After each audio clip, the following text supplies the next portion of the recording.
বাংলাদেশ নিয়ে ভারতের দুশ্চিন্তা বাড়ছে। বাংলাদেশে অস্থিরতা তৈরি হলে পার্শ্ববর্তী দেশ হওয়ায় ভারতেরও তার প্রভাব পড়বে, এমন মন্তব্য করেছেন জাতীয় কংগ্রেসের বহরমপুরের সাবেক সংসদ সদস্য তথা ভারতের সাবেক রেল প্রতিমন্ত্রী অধীর রঞ্জন চৌধুরী। সোমবার দিল্লি থেকে কলকাতায় ফিরে নেতাজি সুভাষচন্দ্র বসু আন্তর্জাতিক বিমানবন্দরে গণমাধ্যম কর্মীদের মুখোমুখি হয়ে এই মন্তব্য করেন তিনি। বাংলাদেশ নিয়ে বিতর্কিত মন্তব্য করে এর আগেও সংবাদের শিরোনামে এসেছিলেন অধীর রঞ্জন চৌধুরী। তিনি দাবি করেছিলেন, পশ্চিমবঙ্গে ভারত বাংলাদেশের আন্তর্জাতিক সীমান্তের জেলা মালদা, মুর্শিদাবাদ, দুই দিনাজপুরের অধিকাংশ এলাকা ওপার বাংলার অংশ বলে দাবি করবে বাংলাদেশ।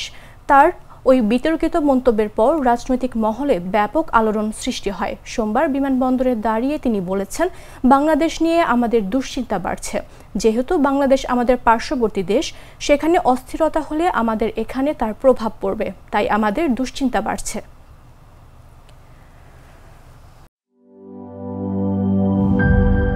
এই ঈদে জামা জুতো অ্যাক্সেসরিজের ডিসকাউন্ট।